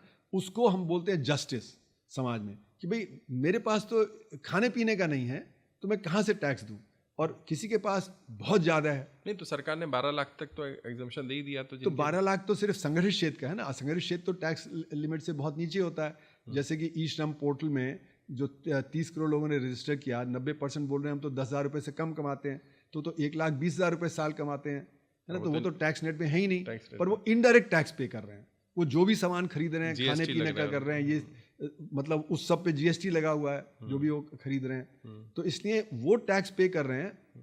और जो अमीर है वो बच जाते हैं क्योंकि वो कंसेशन ले लेते हैं, डिडक्शन ले लेते हैं, तरह तरह से अपनी ब्लैक इनकम से वो छुपा लेते हैं। तो हमारी अर्थव्यवस्था ज़्यादा सुचारू रूप से चलेगी अगर हम डायरेक्ट टैक्स ज़्यादा लेंगे और इनडायरेक्ट टैक्स को कम कर देंगे, क्योंकि डायरेक्ट टैक्स लेने में आपके दाम नहीं बढ़ते, है ना? इनडायरेक्ट टैक्स करने में दाम बढ़ जाते हैं। These are called prime cost, है ना? प्राइम कॉस्ट पे आप मार्कअप लेते हैं, वो प्राइसिंग फॉर्मूला होता है। तो इसलिए हमें डायरेक्ट टैक्सेस से पैसे लेने चाहिए, ना कि इनडायरेक्ट टैक्सेस। तो जो भी आपने जीएसटी के बारे में कहा, मैं भी कर्जा मुक्ति अभियान चला रहा हूँ, हम लोग भी देख रहे हैं जीएसटी के कारण बहुत सारे व्यापारियों को नुकसान हुआ। आपको क्या लगता है एज ए इकोनॉमिस्ट, सबसे बड़ी मार क्या पड़ी जीएसटी की छोटे व्यापारियों पर, जिन पर आपने भी कहा कि 6 करोड़ इंडस्ट्री ऐसी हैं जो बहुत निचले स्तर पर काम करती हैं, माइक्रो सेक्टर में है, तो उन पर क्या असर पड़ा जीएसटी का? देखिए, जीएसटी से उनको बाहर रखा गया, है ना? तो इसका मतलब है कि उनको इनपुट क्रेडिट नहीं मिला। इनपुट क्रेडिट नहीं मिला तो इसलिए उनका जो कॉस्ट कम नहीं हुआ। जबकि जो ऑर्गेनाइज सेक्टर है जो जीएसटी के नेट में है, उसको इनपुट क्रेडिट मिला तो उसका इनपुट कॉस्ट। बल्कि सरकार ने तो ये कहा कि हमने इसलिए रखा ना उनको कि वो जीएसटी का उन पर बर्डन ना पड़े। वो तो सही बात है कि जो जीएसटी से बाहर रखा, क्योंकि वो कोप भी नहीं कर सकते, इतना अकाउंटिंग वगैरह नहीं कर सकते, है ना? पर असर ये हुआ कि क्योंकि ऑर्गेनाइज सेक्टर का जो दाम कम हो गया, इनका वहीं का वहीं रहा, तो डिमांड उधर शिफ्ट हो गई। लोगों ने सोचा हम उन्हीं से ले लें, जैसे वहां से ले लें, है ना? फोटोकॉपी का एग्जांपल दिया, फोटोकॉपी का, या प्रेशर कुकर इंडस्ट्री में जहां 5 बड़ी इकाइयां, 25 छोटी इकाइयां, और डिमांड शिफ्ट कर गई उधर, तो वो 24% ग्रो कर रहा है, ये गिर रहा है। जैसे कि ई कॉमर्स है, उसमें जो ई कॉमर्स वाला जो बढ़ रहा है और जो नेबरहुड स्टोर वाला है वो गिर रहा है, क्योंकि डिमांड उधर शिफ्ट हो गई। आपको लग रहा है ये ई कॉमर्स जो, जिस तरह की कंपनी का नाम नहीं लेना चाहिए, बट क्या इन कंपनियों को बंद किया जाए? 10 नहीं, मिनट में मैं ये डिलीवरी नहीं कहा कि बंद किया जाए, पर कह रहा हूं जीएसटी को रिफॉर्म कर दीजिए। ये जो इनपुट क्रेडिट वाला सिस्टम है इसी को खत्म कर दिए।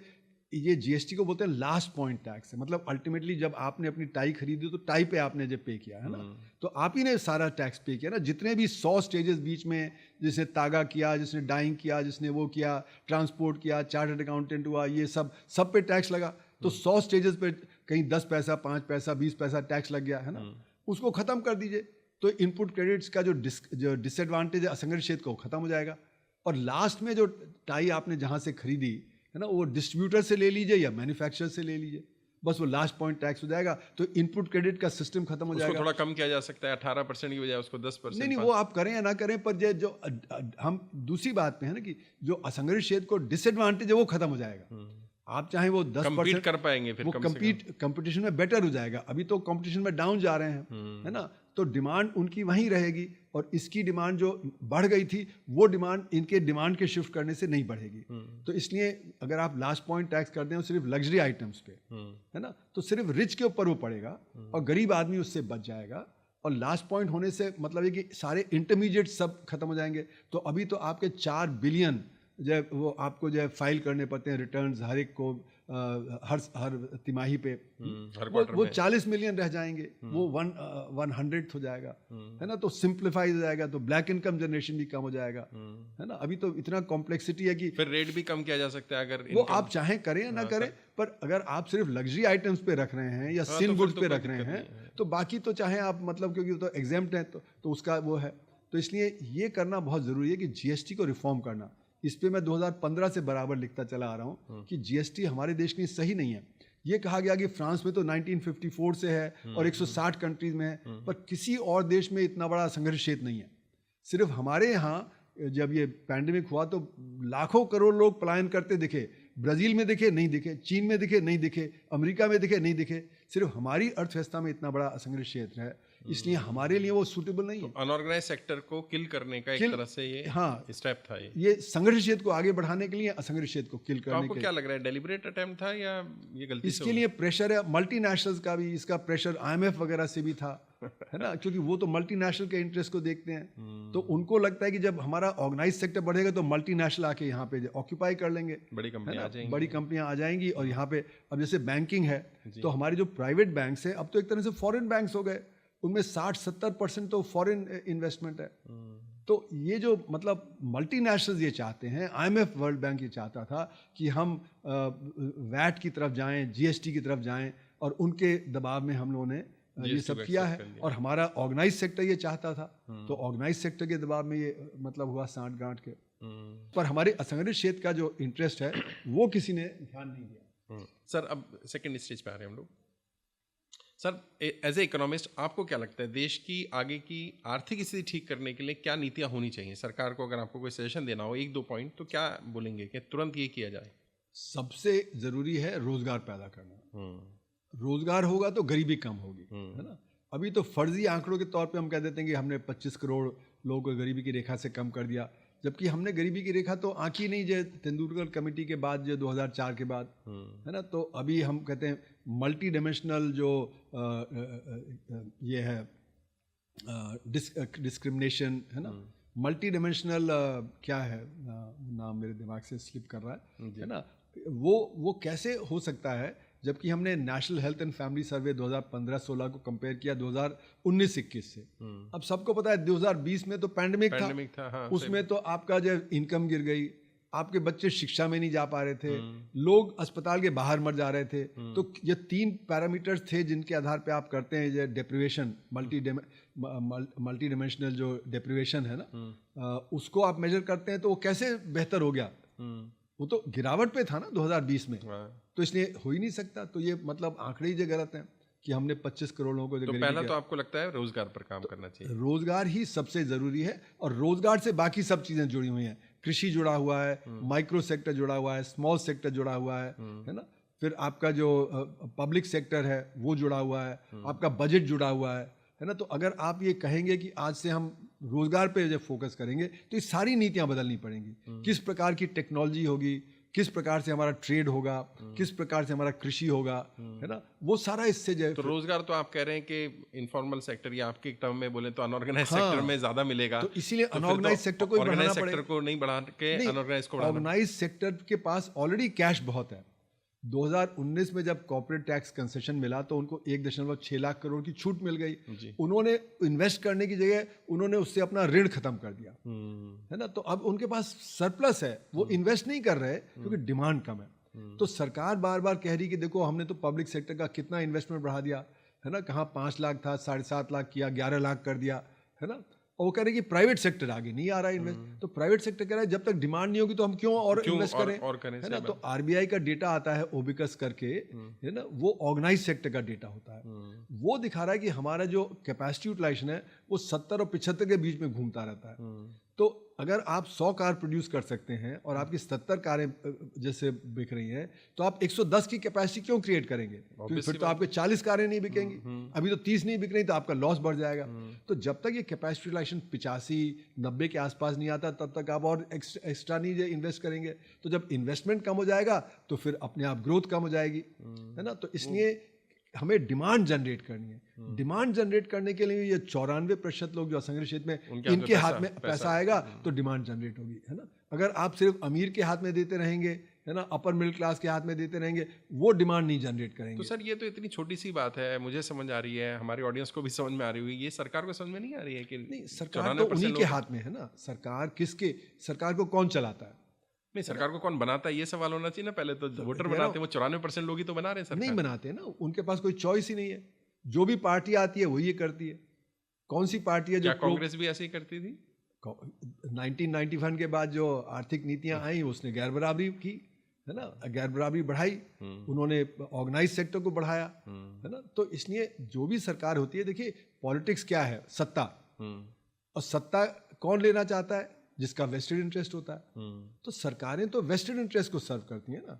तो जब तक कि जनता बहुत जागरूक नहीं हो जाती तब तक सरकारें वही करती हैं जो वेस्टेड इंटरेस्ट चाहते हैं। वो आम आदमी के लिए नहीं करती हैं। नहीं तो गरीबी कब की खत्म हो गई होती है। अब आप देखिए 1950 में हमने सोचा था कि ट्रिकल डाउन होकर जो गरीबी खत्म हो जाएगी, है ना। ये एक थ्योरी थी कि पहले हम ऊपर के तबके को जो डेवलप्ड सेक्टर को डेवलप करेंगे और नीचे से वो एब्जॉर्ब करता जाएगा। लेकिन क्योंकि आज रोजगार नहीं पैदा होता जो डेवलप्ड सेक्टर में, तो इसलिए वो वहीं का वहीं रह गया, ट्रिकल डाउन बहुत कम हुआ, है ना। तो इसलिए हमने तो नीतियां 1950 से अपनाई हैं कि ये जो एडवांस सेक्टर है इसको हम और एडवांस करते रहें। वजह क्या है कि जो हमारा एलीट सर्कल है उसके लिए डेवलपमेंट का मतलब है कि हम यूरोप की लाइफ जिएं। अच्छा, है ना। उसका मतलब ये नहीं कि हम गांव वाले से लिंक करें। वो तो वहां से देख रहा है। मतलब अगर वहां पे कोई iPhone 17 आ गया तो हमारे यहाँ तुरंत आना चाहिए। वहां पे कोई जो एडवांस कार आ गई तो हमारे यहाँ तुरंत आ जानी चाहिए। उसको इससे मतलब नहीं कि वो जो है वो ज़्यादा 1-2% लोग ही खरीदेंगे। वो तो सिर्फ अपने लिए देख रहा है ना। तो इसको डेमोन्स्ट्रेशन इफेक्ट बोलते हैं। हमारा डेमोन्स्ट्रेशन इफेक्ट ही हमारा अपर मिडिल क्लास और रिच क्लास एक यूरोपियन लाइफस्टाइल लीड करना चाहता है। उसको ये मतलब नहीं है कि गरीब कहाँ पे है, वो सारे रिसोर्सेज अपने लिए चाहता है ना। तो इसलिए जो वेस्टेड इंटरेस्ट हैं वो तो यही देख रहे हैं कि भाई हमारा हित किस में है। और लोग भी तो सर यही कर रहे हैं। अभी जैसे iPhone 17 की लाइन लगी तो लोगों ने दिखाना तो शुरू किया। लोग मतलब 1% लोग हैं, आईफोन को कौन अफोर्ड कर सकता है? सिर्फ 1% लोग अफोर्ड कर सकते हैं। नहीं, बट लाइनें इतनी लंबी लंबी, लाइनें तो 1% इकोनॉमी आप कह रहे हो खराब है, कहाँ की इकोनॉमी खराब है? तो मैंने कहा ना ऑर्गेनाइज सेक्टर तो अच्छा कर रहा है ना। तो ऑर्गेनाइज सेक्टर में आपके तो आपका कहना है 1-2% लोग हैं वो सुपर रिच हो गए या उनके पास सब कुछ है। मतलब कि आप ये समझिए कि 2% 1% रिच हो गए, उसमें 2-3% जो अपर मिडिल क्लास हो गए, फिर उसके बाद 5% मिडिल क्लास हो गए, 5% लोअर मिडिल क्लास हो गए, 10% हो गए। तो यही सब जो है 12-14%।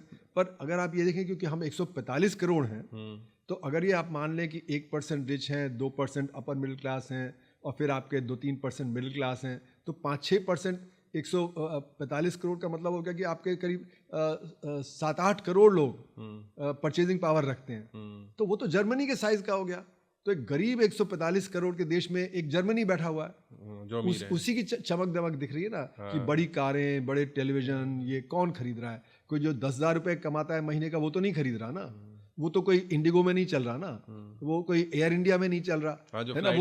वो वेकेशन पे नहीं जा रहा थाईलैंड के लिए, है ना। वो तो बेचारा अपने गांव के बगल में नहीं जा पाता, है ना। तो इसलिए हमें ये सोचना पड़ेगा कि who are the people, people are diverse, मतलब कि these 5-7% are not only people. हाँ, और हम उन्हीं की बात करते हैं, 93% उन्हीं का स्टॉक मार्केट में देखते हैं, उन्हीं का देख रहे हैं कि उनकी जो स्थिति क्या है, कि बड़े बड़े पैलेशियल घर बन रहे हैं, वेस्ट डेस्टिनेशन वेडिंग हो रही हैं, करोड़ों रुपया खर्च हो रहा है ना। एक वेडिंग में तो अभी सुनने में आ गया 5,000 करोड़ रुपया खर्च हो गया था, जी, है ना। बिल्कुल, हाँ। मतलब इससे ज्यादा हमारे देश में क्या गड़बड़ी हो सकती है कि लेकिन लोग जितना एक महीने में खर्च करते हैं, आप एक 5 स्टार होटल में चाय में खर्च कर देते हैं। लेकिन सर इसका समाधान क्या है? ये तो समस्याओं पे हम बात कर रहे हैं तब से। नहीं, तो समाधान तो तभी है जब हमारी पॉलिटिक्स आप तो डेमोक्रेटाइज कह रहे हैं दोनों पार्टियां उसी तरफ सोचती हैं। दोनों क्या, जितनी भी पार्टियां, रीजनल पार्टी भी हैं, जितनी भी हैं, सबका वही है वेस्टेड इंटरेस्ट, क्योंकि इलेक्शन में खूब खर्च होता है। वो काम करें या ना करें, वो इलेक्शन में खर्च करके जीत जाते हैं। तो जनता के पास विकल्प क्या है सर? जागरूकता। जब जनता जागरूक होगी तभी ये सब बदलेगा। अगर जनता जागरूक नहीं होगी तो ये कुछ नहीं बदलेगा, ऐसे ही चलता रहेगा। तो इसलिए कॉन्शियसनेस जो है उसको बदलना सबसे बड़ा काम है। और कॉन्शियसनेस कैसे बदलती है? जब मूवमेंट्स खड़ी होती हैं। तो अगर आप इंग्लैंड को देखें तो इंग्लैंड का अगर आप 1810, 1820, 1830 को देखें तो वहाँ पे भी उसी तरह की स्थिति थी जैसी हमारे यहाँ। वहाँ पे भी 100 साल लगे मूवमेंट में, जब लोग कॉन्शियस हुए और पब्लिक अकाउंटेबिलिटी उन्होंने डिमांड की। तो उसी तरह अमेरिका में 1860, 70, 80 में गॉलब्रेथ कहते हैं कि ये तो फोर्ड, रॉकफेलर, कार्नेगी, मेलन, ये रॉबर बैरन्स थे। कंपनियां फ्लोट करते थे, पब्लिक का पैसा लेके डुबा देते थे। जो हमारे यहाँ भी ये बहुत सारे कंपनियां करते हैं, जो मतलब अपना पैसा निकाल के भाग जाते हैं। तो इनको रॉबर बैरन्स कहा गया। इनकी इतनी रेपुटेशन खराब हो गई तो इन्होंने Rockefeller foundation, Ford foundation, Carnegie Mellon university वगैरह बनाई अपनी इमेज को वाइटन करने की। तो वहाँ पे भी 60-70 साल लगे। तो मैं ये नहीं कहता कि हमें भी 60-70 साल वेट करना है। अगर हमारे यहाँ 1% लोग भी कॉन्शियस हो जाते हैं और वो अपना जब बाहर निकल के कैंपेन वगैरह करते हैं तो बदलाव आने लगेगा। क्या कॉन्शियसनेस चाहिए उनमें? क्या होना चाहिए? डेमोक्रेटाइजेशन, मतलब ये अपना रिप्रेजेंटेशन सही हो, पॉलिटिकल पार्टी सही हो। आज पॉलिटिकल पार्टी में डेमोक्रेटाइजेशन ही नहीं है, इलेक्शन ही नहीं होते, जो ऊपर से डिसाइड हो जाता है वही हो जाता है। तो फिर जब वो सत्ता में आएंगे तो वो कहाँ से डेमोक्रेटिक वो करेंगे?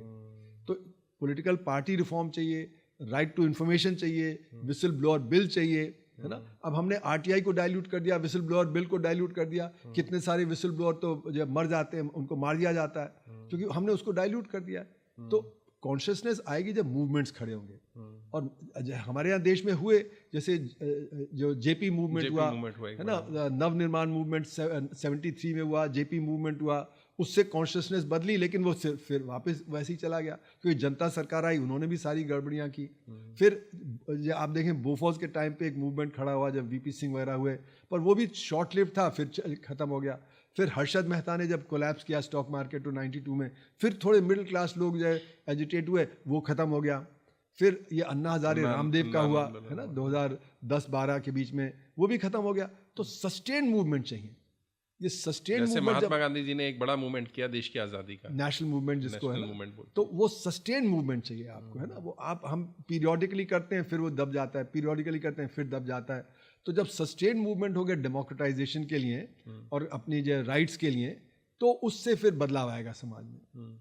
सर एक सवाल है, जो सरकार कह रही है कि 2047 भारत विकसित भारत का, तो आपको लग रहा है 2047 तक ऐसा कुछ हो पाएगा, भारत विकसित हो पाएगा? देखिए, मैं तो ये जैसे कह रहा हूँ ना कि असंगठित गिरावट पे है, संगठित बढ़ रहा है जी। तो हमारा रेट ऑफ ग्रोथ 7% नहीं है, हमारा रेट ऑफ ग्रोथ 2.5%, 2% ऐसे ही है।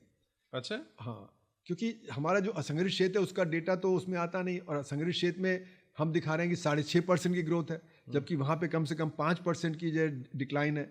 तो हम उसको असंगठित क्षेत्र के जो डेटा है उसको 11-12% ओवर एस्टिमेट कर रहे हैं, है ना। तो इसलिए मेरा मानना है कि अगर हम देखें तो 2016 से जब से नोटबंदी हुई, अब उसी नोटबंदी के ही डेटा को देख लीजिए, 5 महीने अर्थव्यवस्था ठप हो गई, है ना। आपने देखा कि जो लोग जो बाजार नहीं जा रहे, बाजार नहीं खुल रहे, प्रोडक्शन में गिरावट आ गई वगैरह वगैरह, है ना। ऐसा ही नहीं था लोगों के पास। हाँ, तो फिर भी सरकार कहती है कि 8% की ग्रोथ हुई, जबकि मेरे अनुमान से -2% उस साल ग्रोथ हुई। अच्छा। क्योंकि 5 महीने तो गिरावट रही खूब, है ना।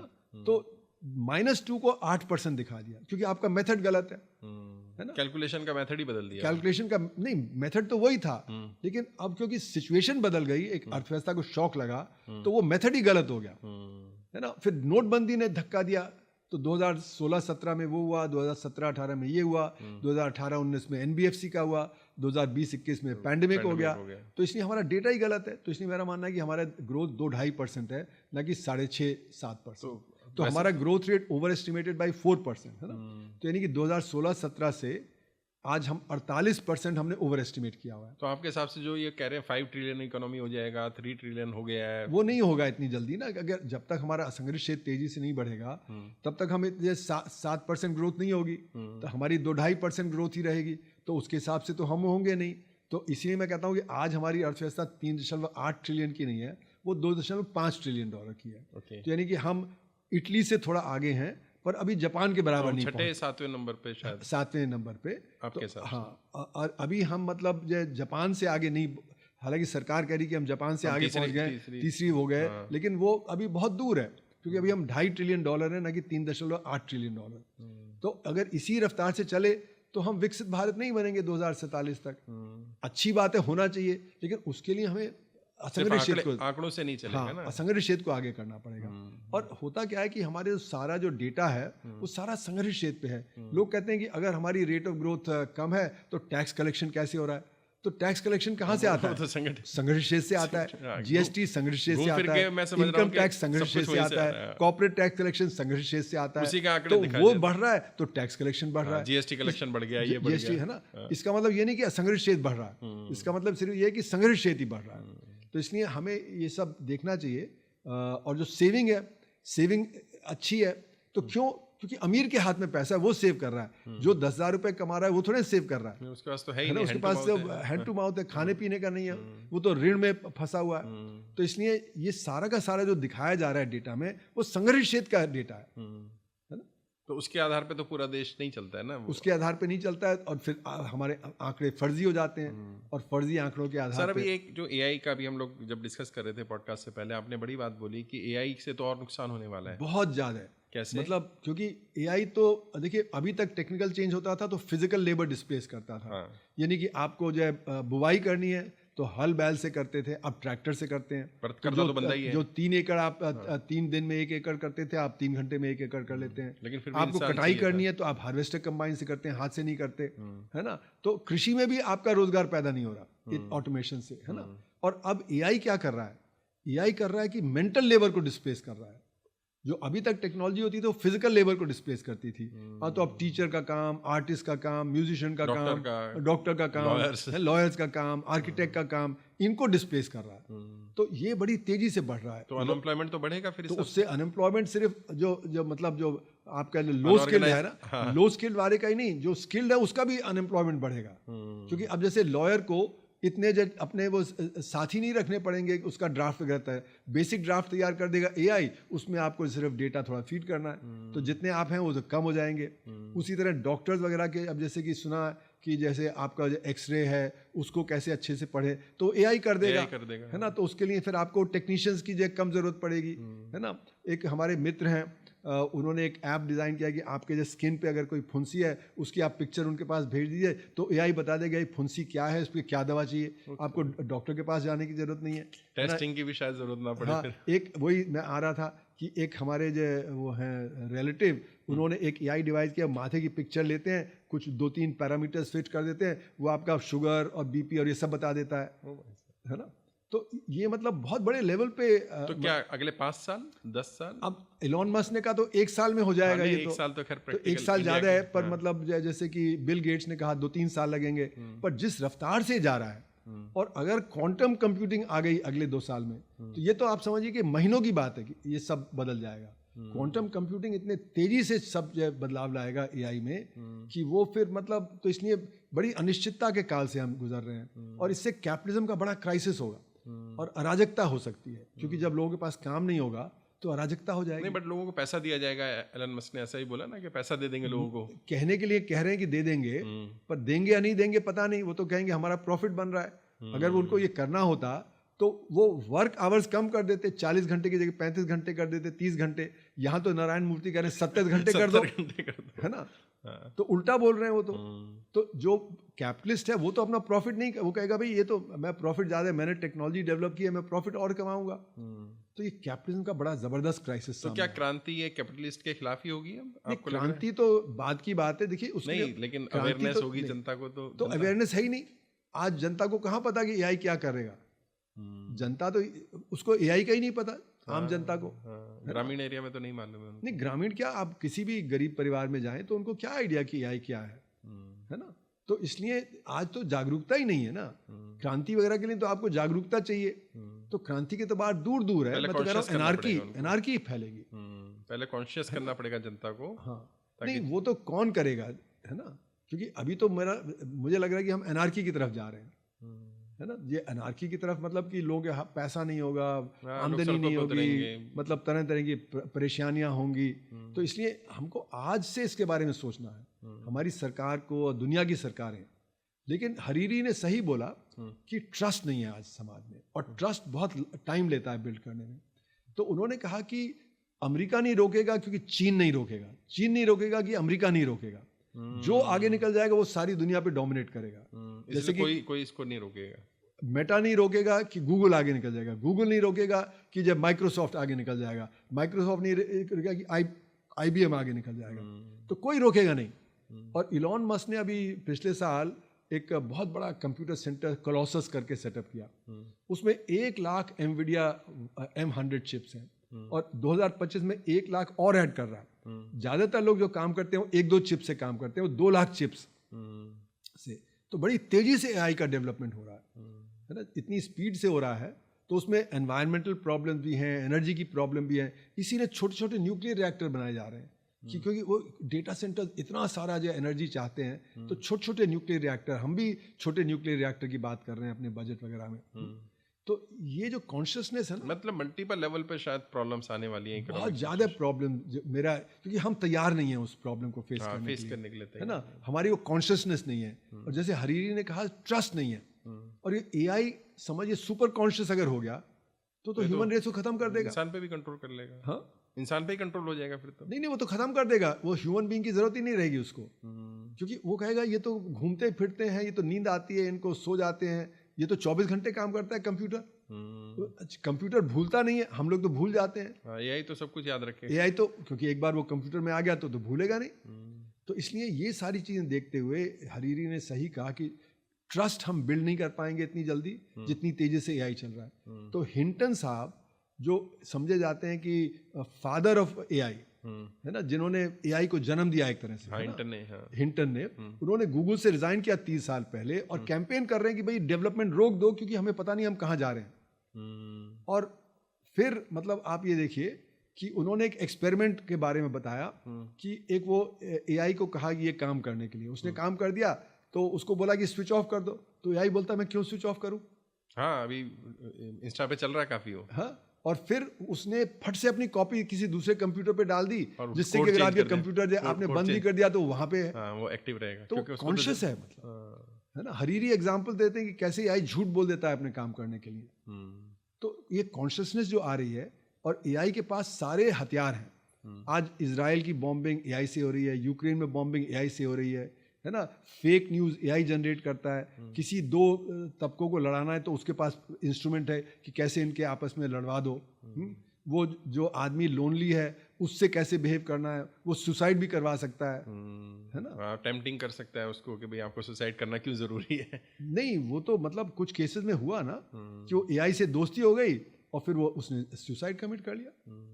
तो ये जो AI है वो कहाँ हमें ले जा रहा है समाज को, इसकी समझ नहीं है। सर, आखिरी सवाल है, सवाल भी नहीं, मैं चाहता हूँ कि जनता को, देश के नागरिकों को, व्यापारियों को आप क्या संदेश देना चाहेंगे कि आगे जो चुनौती आ रही है उनका मुकाबला कैसे करें और क्या क्या चैलेंजेस आने वाले हैं? आप जो भी संदेश देना चाहें जनता को आप दे सकते हैं। तो आज हमारे देश में सबसे बड़ा चैलेंज है बेरोजगारी का और शिक्षा का अभाव। उसी की वजह से हम पिछड़ गए हैं, टेक्नोलॉजी में हम बहुत पीछे हैं, और इसीलिए हमारी जो स्ट्रेटेजिक ऑटोनॉमी एकदम खत्म हो गई है। हम चीन, रूस और अमेरिका के बीच में फंसे हुए हैं। चीन जो हमारा एक तरह से हम दुश्मन देश मानते हैं, उससे $100 बिलियन का हमारा ट्रेड डेफिसिट है, यानी कि हम $100 बिलियन की उनको मदद कर रहे हैं।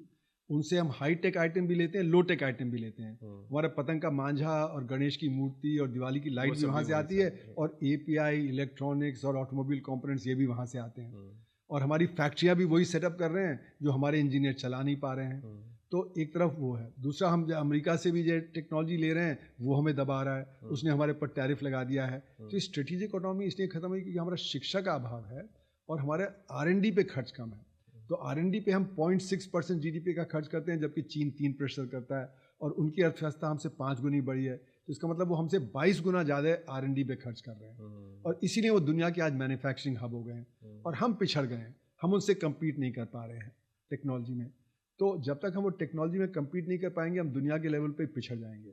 तो वैश्वीकरण के समय हमें शिक्षा पे बहुत ध्यान देना पड़ेगा, जो हम नहीं दे रहे हैं। हमको R&D पे बहुत ध्यान देना पड़ेगा, जो हम नहीं कर रहे हैं। हमारी जो प्राइवेट सेक्टर वो R&D पे खर्च नहीं करती है ना। पब्लिक सेक्टर को हमने रोक रखा है, तो इसलिए वो भी ज़्यादा नहीं खर्च करते हैं। तो सरकार को नीतियाँ बदलनी पड़ेंगी और जनता को डिमांड करनी पड़ेगी कि सबको बराबर शिक्षा, स्वास्थ्य और हमारा R&D का डेवलपमेंट। पर जब जनता कब उसको जब डिमांड करेगी, जब वो जागरूक होगी। अभी तो हताश और निराश है। बहुत सारे बच्चे हैं, उनके पास काम नहीं है, उनको तो परिवार वाले कह रहे हैं कि हमने तो आपको कोटा भेजा, हमने तो मुखर्जी नगर भेजा, और आप तो निकम्मे हो, आपको काम नहीं मिल रहा। तो वैसे ही हताश है, परिवार वो कहता है, तो और ज़्यादा हताशा निराशा हो जाती है। तो ड्रग्स और ड्रिंकिंग में फंस रहे हैं, वो अपने मोबाइल फ़ोन पे लगे रहते हैं, सब्सटेंस अब्यूज़। तो उससे फिर वायलेंस आ जाती है फैमिली में, क्योंकि उनके पास पैसा नहीं है, तो घर में छीना झपटी होती है। तो इसलिए मेरा मानना है कि बहुत बड़े लेवल पे हमें रोज़गार पैदा करना है, बहुत बड़े लेवल पे शिक्षा पे ध्यान देना है, R&D पे ध्यान देना है। उसके लिए जनता को डिमांड करना पड़ेगा, और जनता तभी डिमांड करेगी जब वो जागरूक होगी। तो जब जनता जागरूक होगी तो हमारे देश में बदलाव आएगा। बहुत बहुत शुक्रिया सर, बहुत अच्छा लगा आपसे बात करके। धन्यवाद। नमस्ते।